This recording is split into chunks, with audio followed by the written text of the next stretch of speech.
d'ailleurs on a ça aussi monté. Comme ça passe. Moi j'ai interrompu mon contrat. Nga longa standing tabenga na te. Va démissionner pété na longwa. Nga avant d'aller na red cab na muki ba na ke sous standing te. Mais sous standing ça va ndoto. Là sous mo na ke sous standing te. Ende ayo longa na wapi.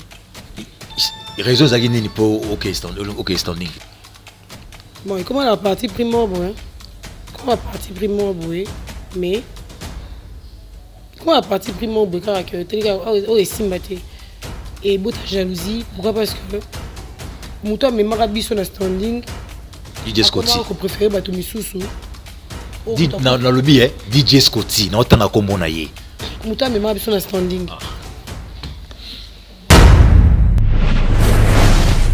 moi mais marabi sur la standing ayeko comment oh ayeko comment ndenge moko boy ka ya bien te ayeko comment ka mutu ndenge moko bien te malamoro et au salaire que tu es habité de toute façon tu vas d'appeler mikolo papa moi zala wana papa na Dr Charles papa bane belé papa na linga bana makasi papa na talika habité au bana nga bana no tika bana bo moitié muto te et ni maman to na yo mona ke mutongo me mara biso ko mona ke papa na ko préférer biso que yé et quoi ça le problème ba liboso na mona na vie superviseur gagne le manager ah t'as la peine de vite ça l'a été ba liboso na mona na vie superviseur gagne le manager a gagné la robe parce que moi je me rappelle a gagné la rayo parce que oyara reta na musala lui il n'a pas apprécié azong soka na norme azong soka na règlement dans l'intérieur ya musala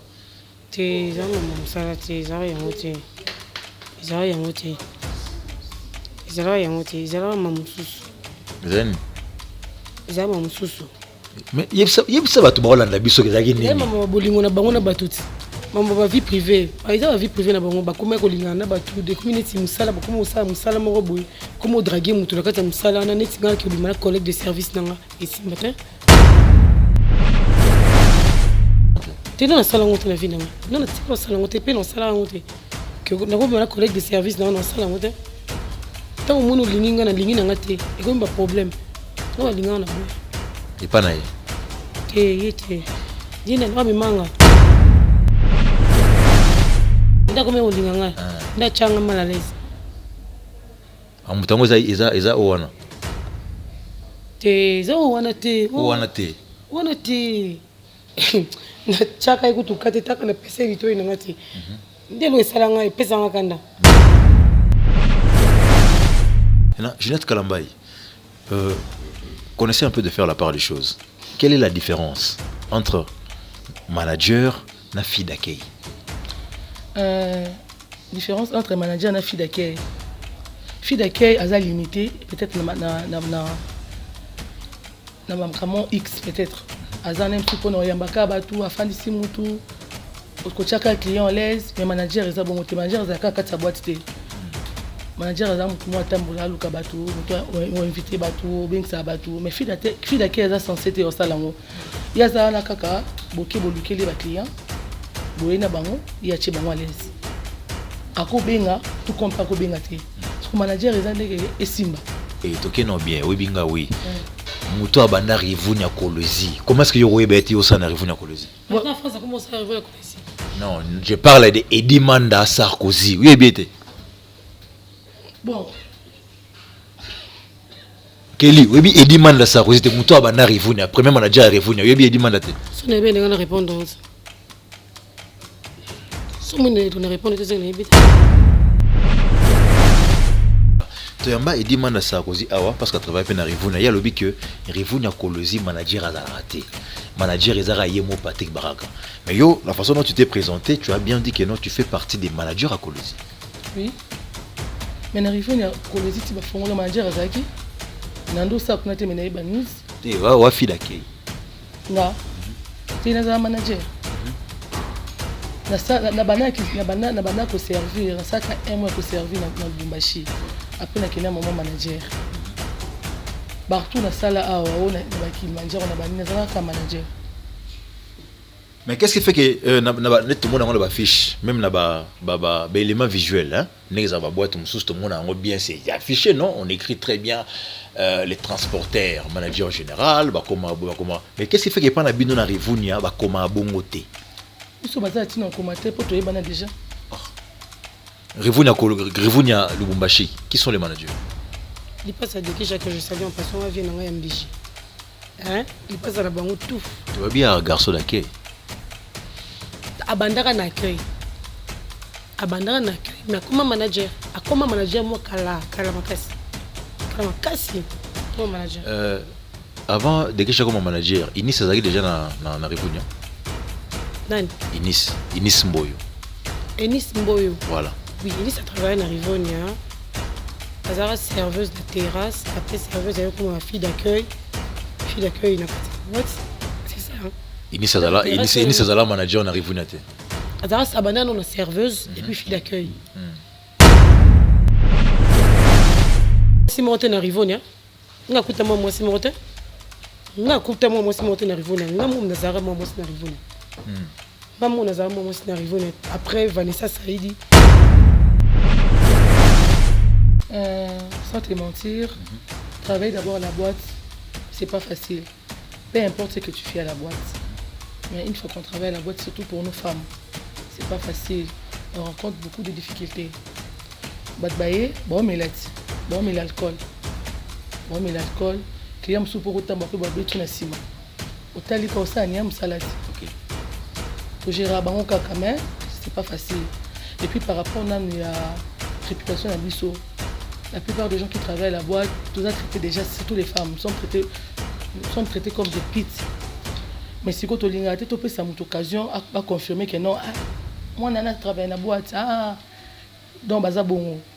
Tout ça koya ka na zona na kinanga boîte ça ko tout le monde est bien na fana na. Nous sommes pas koya boyebi que na futanda kunanga. Mais ce qu'on a boîte pesa rapena mi balo a na boîte genre qui a comme na boîte azo moi fille mo ba longola ki na e. Oui. Et il y a rappelé que moi, il y a parce que nous, en tant que manager, nous avons sa fille, mon qui est. Tu gères ça comment? Moi, mon bal c'est gênant. Moi aussi. Peut-être calculer un peu. Ce qu'on a dit, on n'est pas là. Na ligne, na stepé na moi si on a tout, qui l'a moi si. Ok. Pour me baler belé baya na ma boîte. Si ba ndo comme susu, ba na na biso mono to zana na kati surtout na ba kay wana. Moi pesa amo pour na lukele moi si. Quand le moi cité qui n'a mis sur la bien, n'a pas sa fille moi à l'oreille. Vous comprenez? C'est que qu'est-ce que vous savez que ça dit? Quel est Adoula? Tu as marqué DJ Gucci dans l'émission, tu as marqué Chris Berry dans l'émission. Dis-moi un peu, dans le niveau de DJ, qui est le DJ numéro 1 à Rivunia, Lubumbashi? Le DJ numéro 1 à Rivunia, Nini? Mais bah ça là bateau les lots Gucci bandi mutadi boso lobi matador bandi mutadi boso ndenga bongo vous comprenez là non na tourni des bazara ba on so cadre wana DJ Chris Berry DJ One DJ Matador DJ Gucci nani DJ Ali Boso quand même pas da titulaire neti le mercredi DJ Matador mtamba dans mixer mutadi boso numéro 1 à biso et aka éducation. Attends, DJ Bango tout bandemo. Nous allons finir avec chef la biso tout. Éducation, Mouchi Mobichi. Puis c'est bien un ministre. Voilà. Et en tant que manager, la relation on a un staff, il y a un staff moussous. Parce que dans le Lubumbashi on a des staffs, n'est-ce pas? Un staff moué dans le Lubumbashi, il y a des filles, comme il y a des gars. Comme on peut citer, il y a un staff, il y a Mibali, par exemple, le super tonton. Ok? Staff moué Zalara, il y a Kotrako. Staff moué il y a des filles. Neti ba fille à Jet Set, relation nous allons là-bas. Banani. La fille à Jet Set. Invité. Ba Londo bon. Ti. Non na yoka kombona ti. Super tonton, Nabi Bango, je connais super tonton, je connais le staff Kotrako, Nabi cours de grand, Nabi Jet Set, Nabi en tout cas ceux qui vont là, ba nga Nabi yango na ka. Bana baleli ndeni te bana baleli nangena chité no wana parce que te na lo baboué yo zana bana baleli et donc to ça l'autre machine ezaka bana baleli oui je crois ezaka bana baleli voilà ezaka bana baleli je crois olonga bana baleli winga za na bana baleli na longwa bana baleli nga longwa bana baleli olonga bwana mais so elo esimbi tata mo so liboko ememelo mabe basalani akata te mais qu'on a pas raison parce que on a tu as mec Chris Bera za ba raison na raison ni ça que olonga bana baleli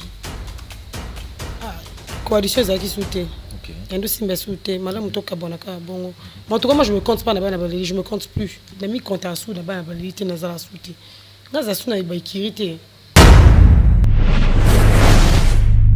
ma staff neti kotrako ya ba vie na mshara ba Carly Bissese que je salue en passant aussi vous allez bien hein?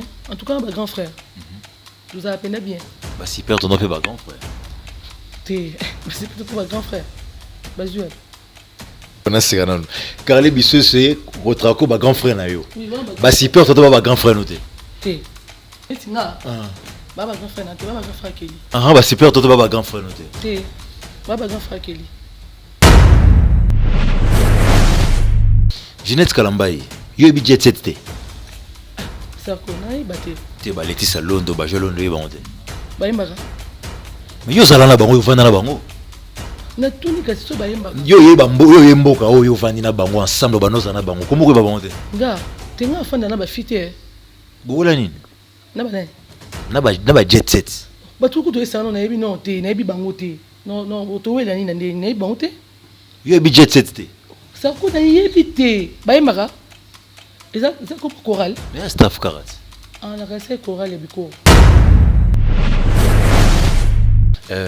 Yves Sanganon. Terme wana.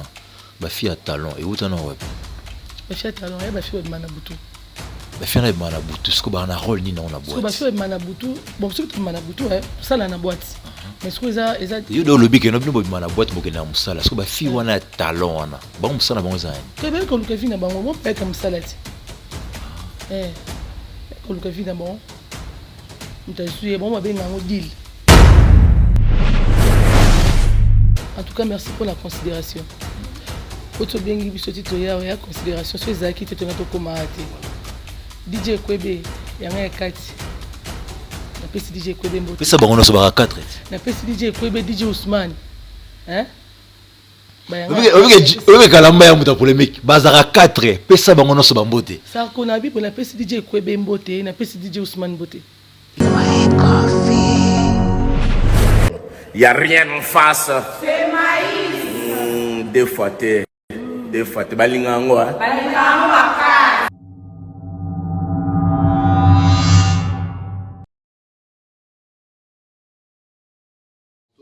Salut à toutes et à tous, fidèles téléspectateurs, vous nous suivez de partout sur Molière Télévision, les images qui parlent, vous nous suivez sur YouTube, Aïdor Média, on est ensemble comme on aime le dire, il n'y a pas de souci. Bienvenue à ce nouveau numéro de votre émission Des fois T. Merci à Jonathan Kapasui là, derrière le caméra et au montage de cette émission. Merci au manager de cette émission, Rola Moulouba Nzouama. Moi c'est Sarko Maringa Barba Papa. À chaque numéro de cette émission, on essaie un peu de faire de notre mieux, question toujours de vous faire plaisir. Elles ont été courageuses, elles ont accepté de participer dans cette émission. Il y a Ginette Kalamba, il y a Kelly Adoula. Je commence par leur dire bonjour Kelly. Bonjour Sarko. Ça va? Oui, ça va très bien et toi? Ça va très bien. Ginette, bonjour. Bonjour Sarko Maringa, le Barba Papa. Ça va? Ça va très bien, merci. D'accord, on va essayer de parler de leur parcours, parler de leur travail bien sûr. On commence avec Kelly. Kelly, Nabandela Ourara. Ngana ebio comprendre talara émission monde entier mingi diaspora. Kelly Adoula Azanani, elle fait quoi? Kelly Adoula, je suis manager à Rivonia, Lubumbashi. En passant, je salue le boss Patrick Baraka déjà pour commencer. Je suis manager à Rivonia Lubumbashi. Voilà. Ginette Kalambai. Ginette Kalambai, moi également je travaille à Rivonia. Mais cette fois-là, c'est du côté Kolwezi. Je suis manager aussi. Voilà. On va essayer de parler de l'actualité. Oui, bien, très bien. Il y a une petite problématique. Maramozo Ezo régné l'Internet Makasi. Ils ont opposé plus Nana Ketchup Bafana. Moi, si Fali, Wazarne Nanda Kuna, Maman Mwananae, Keina, Boza Pe Boza Bassi. Donc, Fali, selon Fali, na maman mona ne wana basila déjà kala mais quand même et ça le coup de paix qui ça rend tout la côte à prison ka pona makambo wana déjà bino en tant que ba manager parce que vous approche à artiste pour la actualité déjà ba vie par rapport ya makambo wana sur les 40 Nana Ketchup na Niki Barcelone ton avis c'est quoi parce que ça rend tout la côte prison ka pona makambo wana Déjà, premièrement, les hommes pas si que la vie à mon toit. Mais ce que moi je trouve un peu drôle, c'est que il y a sa maman, moi, et Niki, c'est la maman de. Il y a Keina, non? Voilà. Alors, à côté de Nana qui m'était. Vous me vivre dans Moumbali. Donc, c'est le mari de Nana, quoi. Il y a sa maman, moi, n'est pas barre, ça change rien, mais. Ah, ça a tracé. C'est tout. Moi, ce que je trouve à dire, c'est ça, quoi. À côté de Nana. Est-ce que yo peut recommander à niveau mo boke mutu alobi makambo bo sérieux au compte na niveau ko kangisa e ah ils ont passé na beto karati na suka ils ont vraiment passé donc là fallait sali wana ki akangisa ba il paraîtrait que c'est falinda kangisi sarato la pointe lo ba makambo wana ya Niki fallait sali faux ngana ko kangisa mutu te mais soki fallait sali bongo azape na raison na ye. Je ne partage pas le même avis que lui, donc ils ont soit quand il a fait ça parce que tant que monde qui me dérangé qui m'a naï. Pour les singas sont dérangés qui mènent en béto cara. Point barre. Et j'en passe. Voilà. Kalambay. Voilà, parce que Niki Pazan a moi droit na hier, Botana Fali, Bablo Moné, on a yangwe sala qui m'a mouezonga. Yo point de vue na mouane zanden ya Fali na Niki na Ketchup. Bon. Moi aussi, je ne suis pas trop à ça, ma famille, à artiste. Peut-être moi, artiste et moi, par rapport à la musique, pour tous appeler une actualité. Nous, on travaille à la boîte, c'est normal. Mais la vie privée, mais par rapport à l'histoire, qui est là.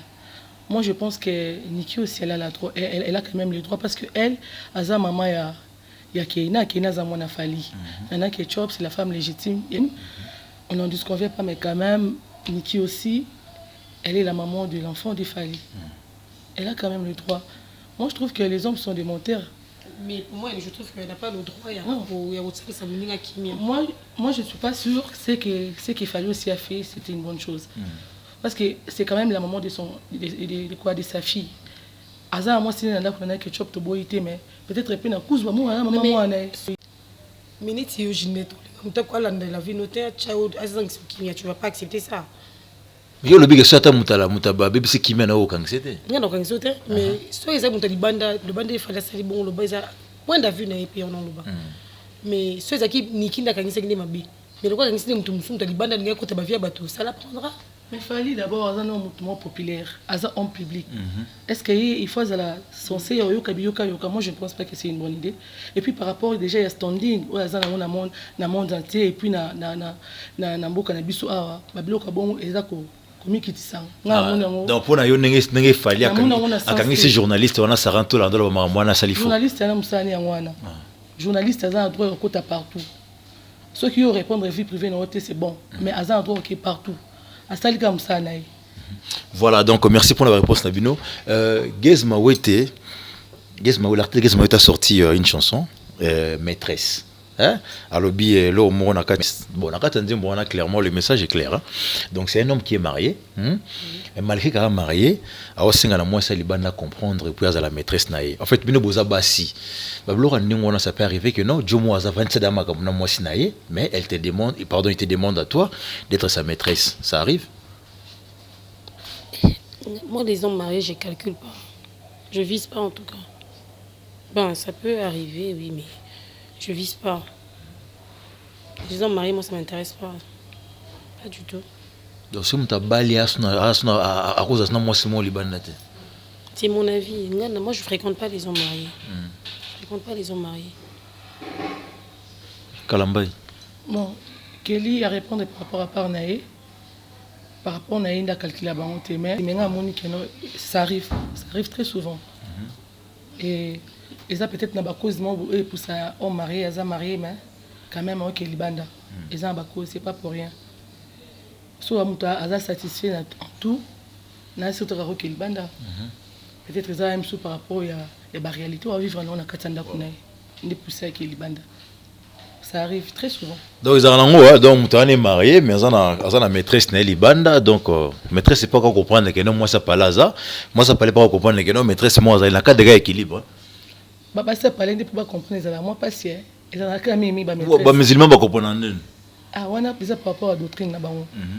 Et ben ils appellent officialisé, c'est officiel. Mais par rapport il y a biso boy na ma vie normale boy mi ka libanda ndaeba. Que na kati azali akomoni pe na musika ba kimia bingi wana mais akati pa yeba ils ont moi passe. Ah donc ils ont la mingi maîtresse Aebi qui mère à Palaza mais mère à Palaza éviter que maîtresse ça. Ils ont la mingi bon. Les copains là on a dit. Des copains là. Il y a des bandes de frères qui kati azali. Pas maîtresse. C'est elle qui a sa maîtresse. Moi ils apprennent.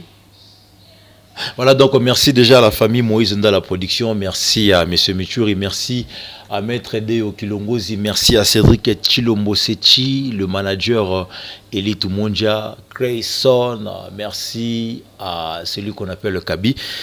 Kelly, toi tu as Messikoyo, Kelly Adoula, manager. Si on peut parler, mon parcours, hein, Mouké, Kelly Adoula a commencé comment, si les lots en arrivent déjà, j'ai commencé en tant que serveuse. Avant d'être manager, j'étais serveuse. J'ai commencé en tant que serveuse au Café du Lac, à la plage, au Café du Lac. Chez les Sidibé. Déjà, je salue maman Mariam, la maman de Mariam chez Sidibé. J'ai commencé à la plage en tant que serveuse. Je travaillais de 7h à 15h. Puis j'allais au campus en même temps, à l'université de Lumbashi ici, à l'UNILU. J'ai commencé en relations internationales, puis après, ça n'a pas marché. Je suis allée en IEC. Là, j'ai commencé en management. J'ai commencé en management. Puis après, un moment, j'ai arrêté. Je suis allée à la Brassimba. C'est là, à la Brassimba, que j'étais Amazon 2XL. Puis on m'a engagé au 21. En même temps, je mélangeais le 21 et la Brassimba. Je faisais les Amazones. Ensuite, je suis allée au Ramon, au complexe Ramon. C'est de là que j'ai commencé le management. J'ai commencé à gérer, devenir manager. Et c'est par là que ça a commencé. Puis ensuite, Ramon. Après, je suis allée au Select. J'ai quand même fait un long parcours. Au Select, je suis rentrée au 21. Puis après, on a commencé Toumika. Après, bon, moi, je n'ai pas commencé Toumika, je venais. Après, je suis allée à Kinshasa, et puis je suis rentrée. Dedil. Chez Dedil, là, j'étais manager aussi. Après, chez Dedil, je suis allée au standing. Au standing, j'étais manager à la terrasse, au balcon. Après le standing, c'est comme ça que je me retrouve au Rivonia. Voilà. Oui, mais tu es jeune.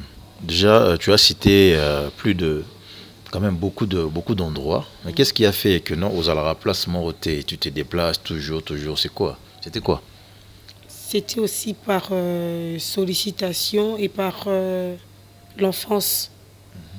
À l'époque, je m'emportais, c'était genre quand on te dit tu vas travailler quelque part et on t'augmente le salaire, là tu regardes, tu te dis tu vas faire une folie, après tu n'as pas de responsabilité. Mais quand je suis arrivée à comprendre que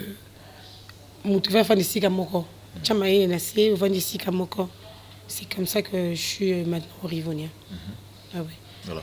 Tu t'es dit que non, bon, n'avant la placement. Donc à l'époque, si je comprends très bien, le déplacement, ils avaient plus dit enfance au prenait non marambouté. Non, là, je n'avais pas compris le sens de la vie parce que là, je n'étais pas encore mère et tout, tu vois. Oui. Maintenant, dis-moi, Kelly, tu as parlé de... Tu n'étais pas encore mère. Kelly, ado, la fille mère. Comment tu fais la part des choses? C'est déjà monde à Boutou, hein? Parce que déjà, emploi du temps, dans les arrondis. J'ai qu'un seul jour de repos et j'ai quand même le temps pour les enfants. J'ai quand même le temps pour mes enfants. En fait, pour mes enfants, voilà, Ton enfant ou tes enfants? Mon enfant, mes enfants, j'ai le neveu. Non, je parle de Kelly Adou, la fille mère. Bon, je sais pas trop. Kelly Adou, la maman. Je suis fille mère, non? Oui, mère. Je ne suis pas fille maman, je suis fille mère. Mère, c'est-à-dire que je suis la mère de presque beaucoup des neveux. Na yebi te ngana lo ba Kelly Adoula na bana combien? Ana mwana. Nana mwana moko. On a mwana moko voilà. Nana mwana moko. Kasi. Oui, nana mwana moko. On a mwana moko. Ethan Amouri Junior on dit. Voilà. Nana mwana moko. Non, ngana ba par rapport à emploi du temps na yo. Par rapport à emploi du temps na ngai, donc c'est-à-dire j'ai quand même le temps de prendre l'enfant. J'ai quand même le temps de le prendre. Parce qu'il a un frère qui s'appelle Brooklyn. Donc les enfants, quand j'ai dit les enfants, c'est-à-dire parce que ça, n'a papa moko, tu vois. Du coup, ce sont mes enfants aussi. Moi, je voulais savoir comment tu fais par rapport à ton emploi du temps, hein, fille mère, n'engolobi, na musala o ya boîte. Au sala andeni pour te départager entre famille, l'enfant et puis yamsana. Je commence le boulot à 17h45. Non, oui, ça va de 17h45, là, tu ne peux pas t'occuper des enfants. Si. J'ai quand même le temps pour les enfants. J'ai quand même le temps. Tu as le temps pour ton enfant ou bien tes enfants? Qui les a ban remet? Qui les a ban balé? Oui, tu peux citer. Brooklyn Amouri n'est un Amouri. Brooklyn Amouri à moi, non? C'est le frère de mon fils, c'est mon fils. Ok.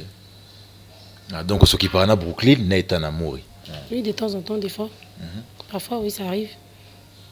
Ça arrive, je m'occupe des deux, ça arrive. Voilà. Kelly Adoula a répondu. Ginette Kalambaye. Voilà, manager Narivo Nia Kolozi. Voilà, comme j'ai demandé à Kelly, tu as commencé comment? Si les locaux Narivo Nia Kolozi. Parcours Pesaka Moulaye. Pour nos bref. Quand je suis venue aussi, j'étais service. À l'époque, Quand tu es venu où? Quand je suis venu à Lubumbashi. Moi, je suis de Kin. En 2018, donc, on a commis. Ils avaient la grande salle à Kachobar. Et pas maman Angèle Barouani, que j'ai salué aussi en passant. Du coup, on a été là et puis, on a proposé un sala. Il y a proposé un sala. Elle s'est dit, ah, tu peux commencer à servir dans un restaurant. Elle s'est dit, maman, moi, je n'ai jamais fait ça à Kin. Tout ce que je fais comme boulot, il y a des boîtes, je l'ai appris ici. Il y a Kin, tout ça, la montée. Na bandi kuna na salaka un mois on servir et après un mois ba proposer ngai na manager na Kilimanjaro. C'est de là que j'ai commencé. Chez les boss Oscar. J'ai sali les boss Oscar en passant. Ba proposer ngai na banda kuna ni na bande kuna et kuna na sala 4 mois. Kuna na bande maman en tant que manager. Mais na yeba non sala vraiment bien dit. Et à partir de Kilimanjaro, on est permettre à qu'est-ce qu'il fallait faire, qu'est-ce qu'il faut, comment doit se comporter un manager. Et après 4 mois, quand on s'est appelé comment qu'il bosso, ça on peut comment qu'il est transporteur, mais c'est un scotty mutualé ayaki a proposé un singato qui travaille dans standing. Na longue ba mon corps Kilimanjaro on a qui dans standing. Ozana Kilimanjaro et pas boss Oscar Mungala qu'on salit, on salit à Kiki Guardiola. Donc Ozana contrat na Kilimanjaro, tous na contrat te pour mbamo longo kenana. Nazalé na contrat, tant que boss Oscar a proposé un sala, alinga ça tout ça un contrat 6 mois na boy c'était non na sala msalote. Na pour na comme ils essayent malbosna za manager et puis na yebino bien té. Tout ça, le contrat m'a payé un contrat 3 mois. Dans 3 mois, on a, au côté 4e mois, il a fallu que nous renouvelé. Donc, ce côté, il a proposé que par rapport aussi à Mbongo, il a proposé pas Boss Oscar, tellement que c'était un début pour moi. On a posé la condition, on a dit, on a dit, on a fait autant, on a doublé. Il n'y a pas de problème, tout ça, il peut contrat, si on a renouvelé, pas Boss Oscar, ni la Kenda, signé contrat sikana standing. Donc à proposer au double salaire na yo Oscar ando pesa yo ne mamo au tiki Kilimanjaro au standing. À proposer nga bongo na moni que par rapport aussi à ba charge na zaki nango par rapport à on peut ba proposer na moni peu bon. On est ligné sur nga makasi par rapport na ndeko toucher. Ba charge nini? Naza mwanati, naza ndako. Yo netka Kelly fille mère. Naza na maman oui. OK. Nde olongo Kilimanjaro OK pas OK na standing. Voilà.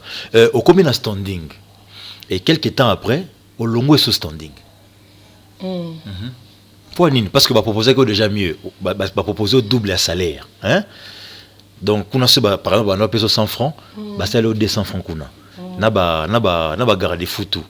Mais moutonga mais moi au standing au trahir yé olongo standing OK place mususu. Ah, ça trahir.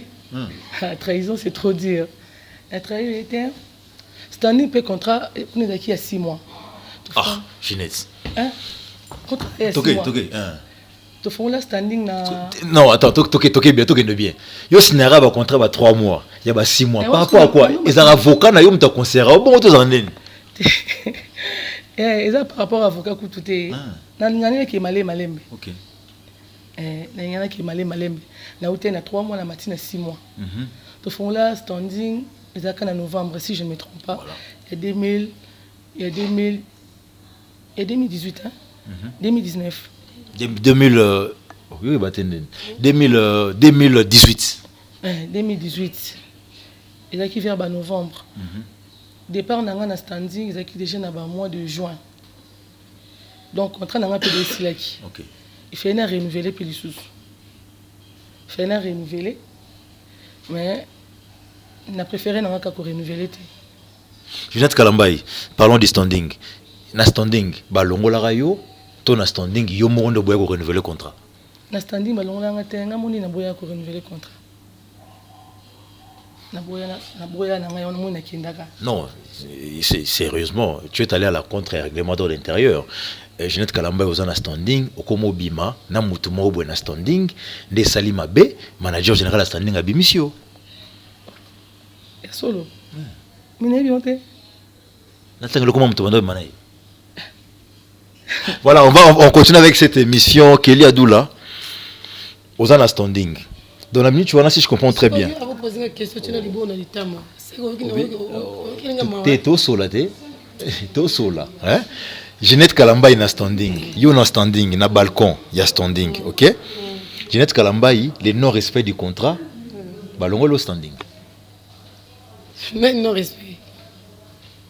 On a signé un contrat. Oui, on a signé un contrat, oui. On a signé un contrat, je pense qu'on a signé un contrat. C'est un contrat. Il y a 6 mois, genre 6 mois. Maman Bouélanga, 6 mois. Maman 6 mois. Je comprends pas, en fait. Normalement, si je me trompe pas. Et ça, engagement, c'est un contrat déterminé dans l'entreprise. Et comment 6 mois? Non, mais. Regarde, d'ailleurs, on a 6 mois. Comme ça, pas 6 mois. Moi, j'ai interrompu mon contrat. Regarde, le standing, tu as bien gagné. Ma démission, tu as pété dans le loi. Avant d'aller dans le cadre, on a fait sous standing. On a sous 32 ans d'auto. On a sous standing. Réseau Zagini pour OK standing. Bon. Et comme injustice, moi je supporte pas l'injustice déjà. Ben juste il faut qu'on en parle parce qu'à ces moments-là, votre patron direct c'était DJ Scotty. Oui. Voilà. Donc ben justice c'est pas pas DJ Scotty. Bon, et comment la partie primo mais comment la partie primo car que oh et Simbate et bota jalousie pourquoi parce que Mouton me marabi sur le standing. DJ Scotty. Comment préféré bato misusu. Dans le billet, DJ Scotty. Non, t'en as comme on a yé. Mouton me marabi sur le standing. Mouton me marabi sur le standing. DJ Scotty. Mouton me marabi sur le standing. Aye comme oh aye comme ndenge moko boy ka ya bien té. Aye comme mouton ndenge moko bien té. Aye malamoro et au salaire que tout est habité. De toute façon, tu vas faire un micro. Papa moi wana, papa na Dr Charles. Papa bane belé. Papa na linga bana makasi. Papa na talika habité au bananga. Bana notika bana mabo boîte muto te. Et ni maman tu na yo mona ke mutongo me mara biso ko mona ke papa na ko préférer biso. Que yé. Et quoi ça le problème. Mbali boso na mona na vie. Superviseur gagne le manager. Okay. Ah, tala pene loko habite ezala te mbali boso na mon vie superviseur gagner manager Agangela parce que moi je me rappelle Agangela yo parce que oyara retard na musala lui il n'a pas apprécié azong soka na norme azong soka na règlement dans l'intérieur ya musala te zama musala te zara yango te zara yango te zara yango te zara mamususu zeni zara mamususu mais yebisa batu ba Hollande biso kezaki nini mama bolingo na bango na batuti mama ba vie privée aiza ba vie privée na bango ba koma ko lingana na batu de community musala ba koma usala musala moko boy comme draguer mutu na kati ya musala na neti ngala ki obima collègue de service nanga ici matin yo sala honte te non sala ngote na vie nanga non ti ko sala ngote pe non sala ngote que na ko na collègue de service nanga non sala ngote tant mon lingi na lingi nanga te e ko ba problème. Alors si je comprends très bien ba comment lingo na standing yo ce temps lingi te ndeko mo créer problème nga boya nga linga na boya et pas nae te yete dina no mi manga oh mais magi mta bando linga mi manga linga te ti muto bato tika no ya linga ki ote mais ko mutu mo na standing na ko mo linga nda ko me linga nga nda changa mal à l'aise amutango eza owana te za owana te owana te wana te eza mususu ya mususu voilà nde sala ki eza superviseur za superviseur bossa ni kombo na yo en fait na chaka ikutu kate taka na pesa rito ina ngati ndelo esala nga pesa nga kanda ndi yango sala ki no tiki no va na parler ou ya susu parce que tu as eu le temps de parler avec docteur Charles que non voilà il y a ça ici je préfère partir te n'expliquer petit na kuta pene te n'expliquer petit yimda luka biso kuta lukanga kutu ke na zonga tout ça mais na boyera pe okuta na tellement que ezara susu cop na nga sauté na monaka ke simba te j'avais plus la tête à travailler kuna na boyera vraiment na ben on travailler sur kuna te. Voilà. On va maintenant parler de bien. Pardon, il y a tellement bien. Ginette Kalambaye. Quelle a dû l'expliquer bien dans le standing. Jusqu'au long standing point. Non, c'est que c'est ça. Té, on a eu des coques non au long parce que comment au coma qui na mutu mo kuna. Ce que tant on a mutu wana et comment déranger relation na bino. Bolinga na tellement makasi parce qu'il est vraiment tombé amoureux de toi. Ana linga souste au sam ça no bien ngo longo. Non, il bâtiment mbolo ba. Olingana ina ye yeni nani tanga komona ya yo ta ngomo bima na ye ya ko mi jaloux ne sali ke no yo longo standing na longo standing ka pour contrat la ngesilara contrat no asimo comme na suka olongwe contrat silara penza contrat va doubler le salaire mais comme na suka 6 mois renouveler to longwe musala le ka makasi tout ça ba plein à l'époque musala le ka makasi et comme moi pino kokola la te et on a le ngwaka na bien na renouveler na pe maintenant mkie ti dans ba plein ça les mawana moi ba air supplémentaire des ba réponse ba nos até ezala na moi mais va respecter contrat te ezala na moi respecter contrat te muto me mabisa respecter contrat te quand ne peka ke la otolo ba ezala na moi mais Kelly alobi bien que ye ba ko mo lingaye nda se pelita longo ba linganga te Ginette Kalambaye na standing obima na mutu te ba linganga te ba respecter contrat ba linganga te na linga pété contrat de silaka fait na renouveler na moi ka c'est l'équipe makasi soit pena par nanga peut-être yé na ba contrat na ba moi sous respect za qui souffre vraiment te mais nga ne balé bossa l'entreprise mon na standing comme yé respect za te yo ko to lingi même on a négocié contrat ndenge na eti d'accord ba bengi par exemple Kelly sous mardi ba proposer ouais à signer ba benga vendredi na kepe ça joue monter donc o ba yokana ba nga yeba te o penga pena yokana ba nga yeba pété OK voilà tout sur la bien je comprends donc yo longwa standing contrat ne comme na suka au longwe yo sina nga ba contrat ba 3 mois ba 6 mois bon bien c'est quoi ana mission arrive nous a contrat ndene arrive on indéterminé na penza non qu'est-ce qui a fait que n'arrive nous signer contrat indéterminé et puis un peu moi vous comprendre vous n'avez pas na boya te 9 mois aux à l'aise aux no kimia ou pemi na yo c'est quoi mes amis moi ce que rivonia bon éviter rivonia yanda ezali anda kunanga na osana rivonia kuté mais na kota tina comptoir avant que nous nous sens déjà à l'aise non, quelque part c'est une question d'organisation quand même comment est-ce que toi tu es travailleuse et pas standing beaucoup dans un comptoir rivonia en temps normal c'est vrai est-ce que on est ka famille on est marre musco ya famille tu te sens tellement chez toi au quoi il y a bien beaucoup de type il y a blaze au côté bâti dans le comptoir mon salle non standing voilà donc j'étais déjà à l'aise avant même na côté de la famille rivonia Donc on peut dire que non, tu étais chez Standing, mais tu es allé kuna. On est ma comme sous. Nazé n'a pas standing, non ça n'a pas standing. Mais au moins tout ça pas jouer à répondre. Nazé n'a standing, mais so net ba jour na biso pena ba répondre za moi passe pour mon na standing. Et après mon installe à chaque jour, nazala wana chaque jour. Donc et comment déjà habitude. So ba jour na ba répondre ndo luka pena ki musika. Parce que mingi boto ndo kota kala ba jour à répondre et ka rivonia. D'accord. Et là, Ginette Kalambaye, connaissez un peu de faire la part des choses. Quelle est la différence entre manager et fille d'accueil? Différence entre manager et fille d'accueil. Fille d'accueil, elle a limité, peut-être dans X, peut-être. Elle a même pour nous yambaka batu, afin d'ici mutu, au chaka client l'aise, mais manager, elle a bon manager, elle a qu'à sa boîte. Manager a mutu moi tambola luka batu mutu o invité batu bengsa batu mais fille d'accueil eza censé te osala ngo ya za na kaka boke bolukeli ba client boyena bango ya che bango à l'aise ako benga tout comme pas ko benga te parce que manager eza ndeke esimba donc so soirée soirée simbi peut esimbi te comme mutala Kelly Degisha on comprend Juju et bon voilà. Parlons de Toyambai Sarkozy. Est-ce que Obi non Sarkozy? Et demande à Sarkozy Obi. Non, il battait. Non Sarkozy n'a pas Sarko Maringa. Papa le barbe papa. Te toke non bien. Obi nga oui. Muto abanda rivunya kolozi. Comment est-ce que yo beti au sana rivunya kolozi? Maintenant en France ça commence à rivunya kolozi. Non, je parle de Edimanda Sarkozy. Oui bien. Bon. Kelly, oui, il demande la Sarkozy, tu es un rivunia, premier manager à rivunia, oui, il demande la tête. Si on est bien, on va répondre.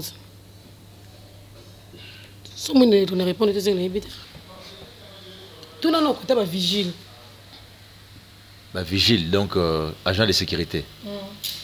Agent de sécurité, il y a inspecteur Dani. Inspecteur Dani, il y a un peu de fois, il y a un moto là. Non, il demande à un fois, il Yé, tant que tu es habité, mais donc il demande à Zagi vigile. Mais Zagi n'a pas de moto là. Azagi manager te. Une inspection. Parce que dernièrement, d'abord, est-ce qu'on avait reçu, dans le plateau, on a reçu des fois, on a reçu un monsieur, il demande à Sarkozy. Il demande à Sarkozy. Tu es bien. Voilà. Tu es comment arriver à voilà. Bazo tu embête le solo tu arrives à coloser banane parce que la réponse qu'il y a PCC ailleurs. Mais tu as kuno, ba bête le solo te ne banana.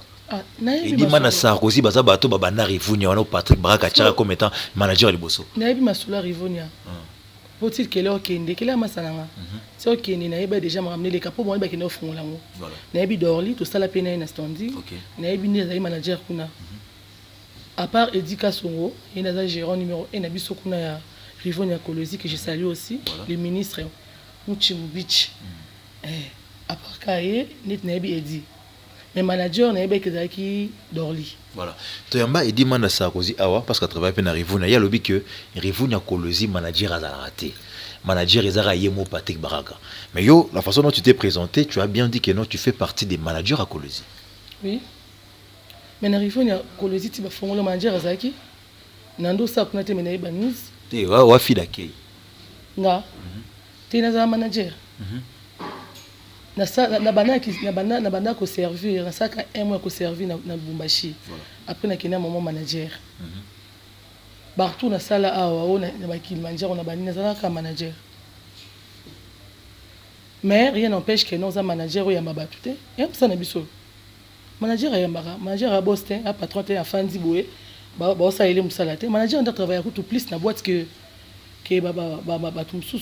Mais qu'est-ce qui fait que tout le monde a une fiche, même na élément visuel hein. N'est pas boîte sous tout le monde a bien c'est affiché non, on écrit très bien les transporteurs, manager général, comment. Mais qu'est-ce qui fait que pas na bino na rivunia ba comment bongoté. Ils sont basés à commentaire pour toi bana déjà. Oui. Tu es bana déjà tout ça ba comme on a biso. Oui. Kelly, point ni bino ba commenter les rivunia manager général ba commenter point. Mais bah déjà que manager a déjà on a comme est-ce qu'on dit il y a une deuxième habitude arriver le manager ça. On a tout na au Paul Baïba, yo tout na andine. Manager a déjà bon c'est déjà. Rivunia Lubumbashi, qui sont les managers? Il passe à Dekisha que je salue en passant à Vienna et MBJ. Hein? Il passe à la banque tout. Tu vas bien un garçon d'accueil. Abandara n'accueil.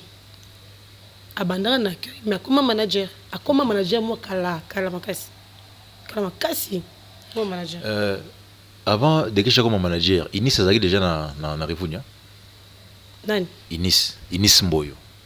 Enis Mboyo. Voilà. Oui, Enis a travaillé na Rivonia.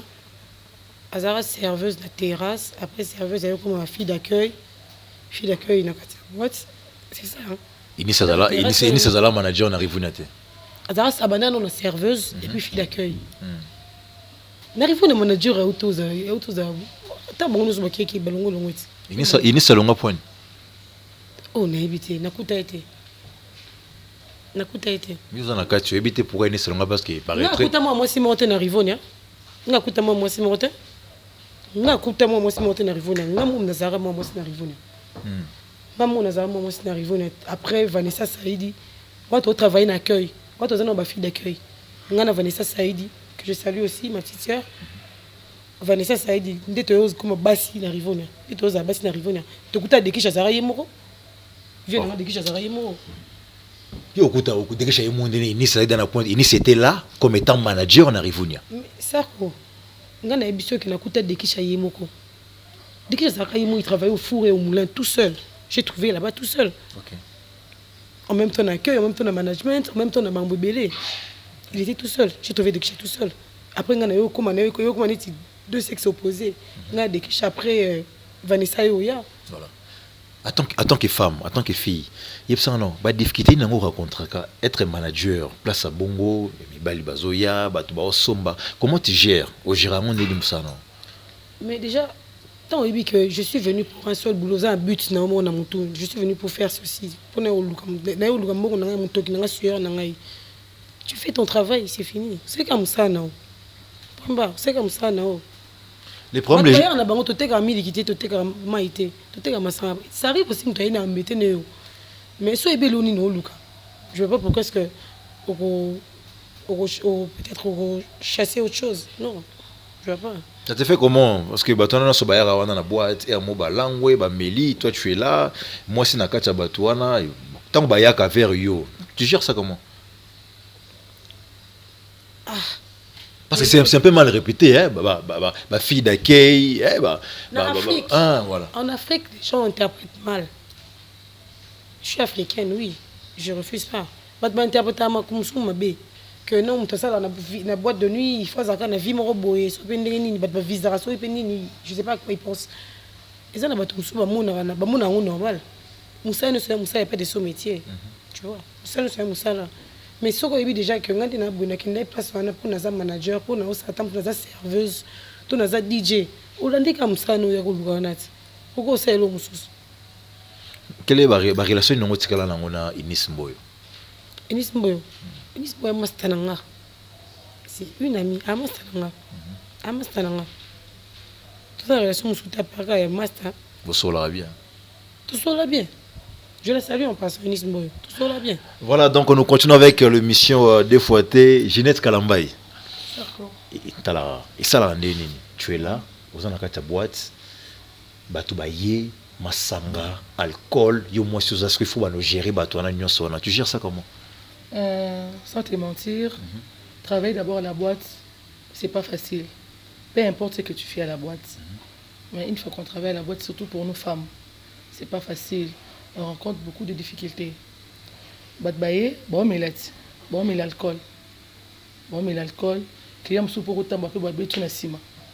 Abe tu payes pas. Amélie trop. On nous gifler tout le monde. Abe tu na sima. Siko otalika osani am salati. OK. Pour gérer bango kakame, c'est pas facile. Et puis par rapport à la réputation à Bisso, la plupart des gens qui travaillent à la boîte, tous a traité déjà, surtout les femmes, sont traités comme des pits. Mais si tu as cette occasion à confirmer que non, moi je travaille dans la boîte, donc je bon dans la boîte par rapport à l'objectif. Je ne suis pas dans la boîte qui a besoin de relation. Pour la boîte, il y a des relations. tous un accès au tous un limité à ta président na kati boîte to pusana to yambe to servir tout ça ko yaka na zona na kenanga boîte ça ko mutu moya bien na fananga ndu supa ko ya boyebi ke na futanda kunanga mais ce qu'on a boîte pesa rapena mi balo a na boîte genre qui a comme na boîte azo moi fille mo ba longola ke na e oui et ya rappel mutu moya vers yo parce que nous en tant que manager na pour sa fille mona ke na e tu gères ça comment toza wana boîte te ke pona ko supporter ka ba caprice tu ya ba client toza na pona te kati to somba champagne asombi ba champagne asombi bana boîte tant y wana yimo ko ta basi bana boîte ponite te yo za manager yo oza le moi ponte yo oza moi pont yo za ne client esika mais yo ibaina ba fille baza wana parce que te jeune tu attaque manager na pour sa fille mo bona ke na e en ce moment là toi tu fais quoi bon nga qui pas na s'intéresse trop na moté ça t'intéresse vraiment trop na moté tout biso ba basi bat bakina trop pas mibali donc ba tega mingi za ning ba dekisha mobali ndesi côté na bi dekisha te na bi te mibali moi mobali ko se gêner moninga mona non moi si peut-être calculer nga pe parce que ba non ndeni pa na nga juju na ligne na stepe na moi sona to lukela nga moi si OK po mibali bele ba ya na ba boîte si ba no luka misusu ba na biso mono to za na kati surtout na ba kay wana parce que so déjà mes cas déjà en difficulté à ko yebiso ba bilo abongo ato boya ye akoko yebiso bilo abongo te ils a moi passé mingi mibali akomona même si moi servir moi bien si nana besoin moi fille on a ce que dépend na mutu ce que luka te mais na biso pena basi besoin na moi passé pour mobali pena yeso ke keli na luka fille mo boye azaka ta iloko yo on sait que le binga OK c'est un peu ça donc t'as le bibo mo finira parce que il faut ça ça non donc t'as proposé x3 salaire na mo finira papa c'est un mot pour la lukele moi si te ko lukele moi si te ke na minute na bien na pour sa fille moi za wa yo vous comprenez mais c'est que ça y est c'est que yo qu'est-ce que le bibo c'est que ça ngati te biso déjà pour na été ça ko biso ke na misala to tika pena bana to pena ba responsable voilà toi ba marié te mais toi ba responsable antiki pena moi na pena ndako pena bueko na habité na ke boulot parce que différence entre biso et monsieur Zalanine bon ba lo ba na ke boîte mais biso to ba to ke boulot d'accord donc so naza kati ya boîte neti nga pena boye en dehors ya musana nga pour na boîte za mimi passe so na kika ko s'amuser bien ça même pas 3 heures du temps mais tant na kena na bi kena ke boulot wa peut dans boulot na nga tant na koti kuna boye na comme esprit mosusu tous appels attend et bloc on a été to ke na lukambo on a biso ya ndenge ya logique voilà c'est la fin du mois c'est la fin du mois c'est la fin du mois non je dois être travailleur oui ouais travailleur mais ça n'arrive pas pour boire après ça là non oui ils ont un avantage on est raté et encore fiston boboli ça c'est pour boire fiston boboli otongi et otongi Kalambay Narivunya Kolosi DJ numéro 1 Zarnan T n'habité d'abord là-bas vous avez combien de DJ dans Narivunya Kolosi parce que bah 4 non DJ Landry DJ Ousmane DJ Kwebe DJ Dolly n'est-ce pas c'est pas bon ouais Baza 4 n'est-ce pas oui Baza 4 numéro 1 Zarnan T on est n'habité parce que bon là quand tu arrives mais comment vous habitez ni mademoiselle structuré on arrive on a bloqué appeler ça la trop on arrive on est à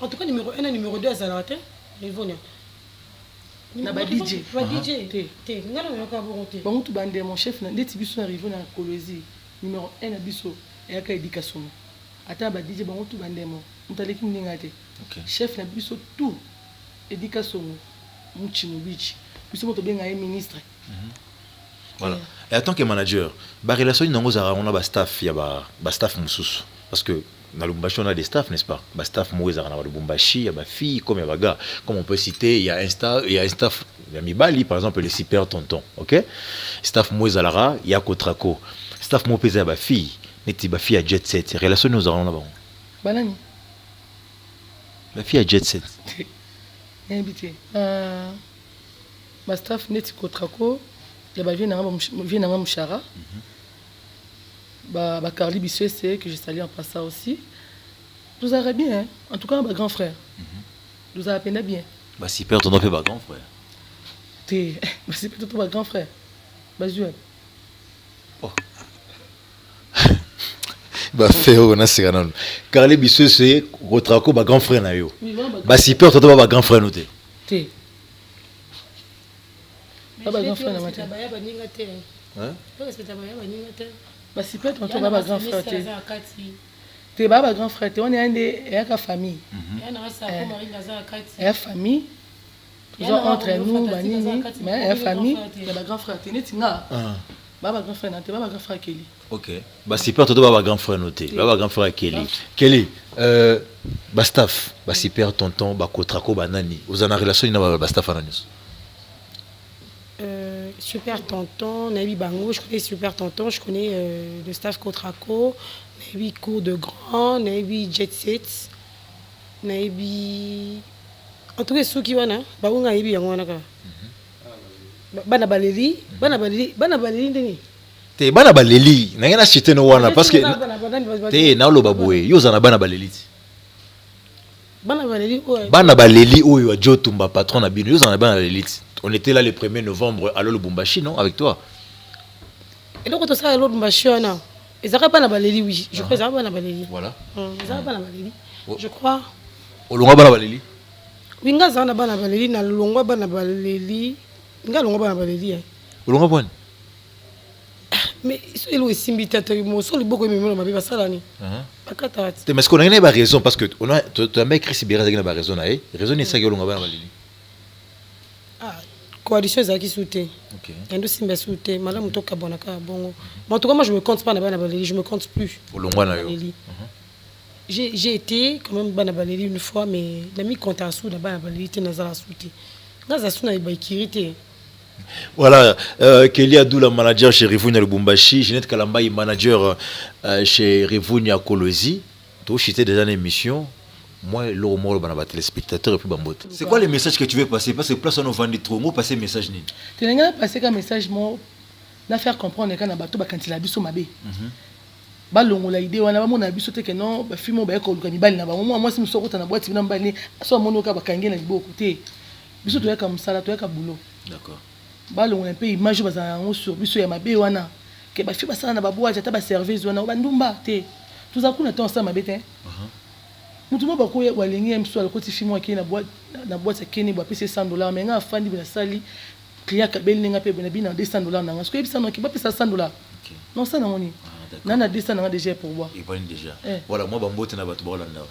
En tout cas na pesi merci na yo mono Sarkozy Maringa, le barba papa, na pesi mbote nga na eau potable. Bo peto kati na moto.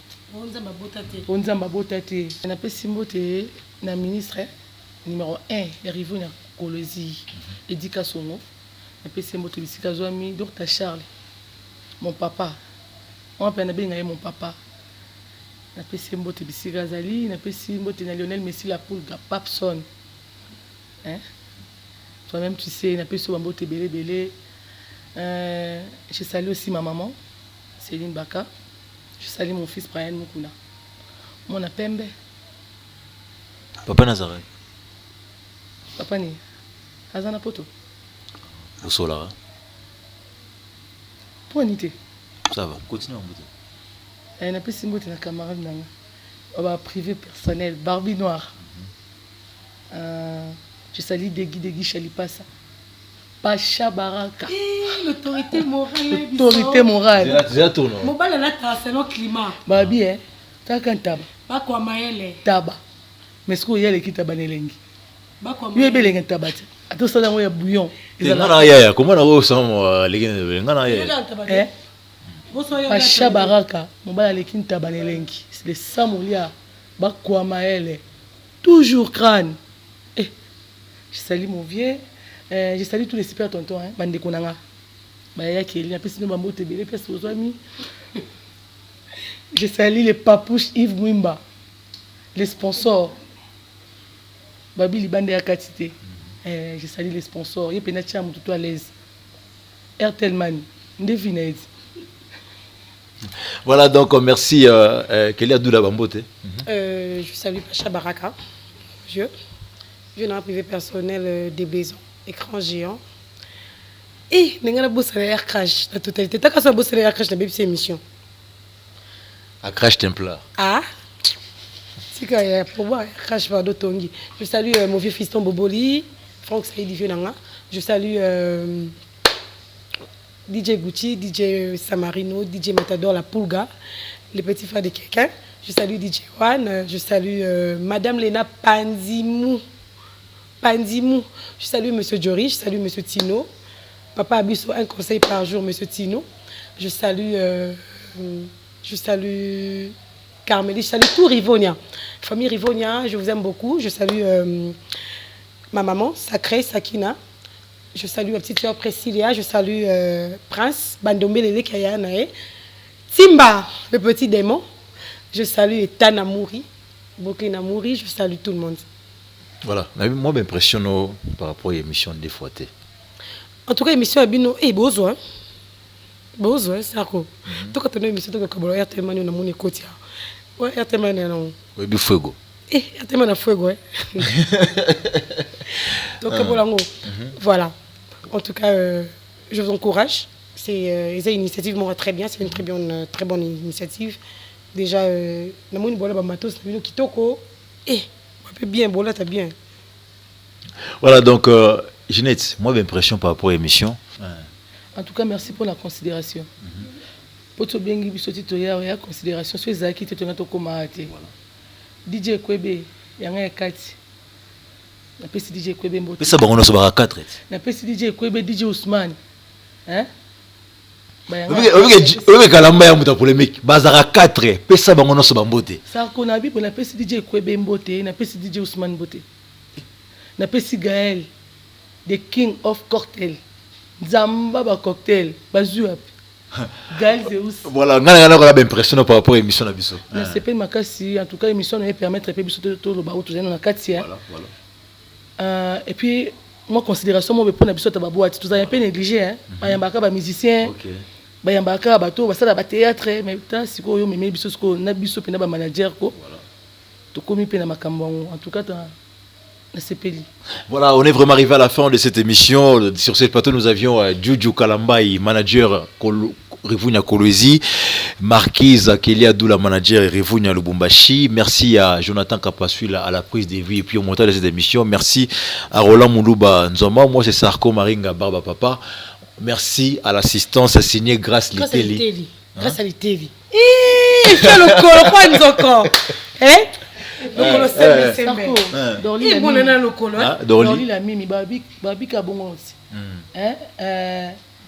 fidélité attire la stabilité. Quand on est balobara, en tout cas, j'ai sali.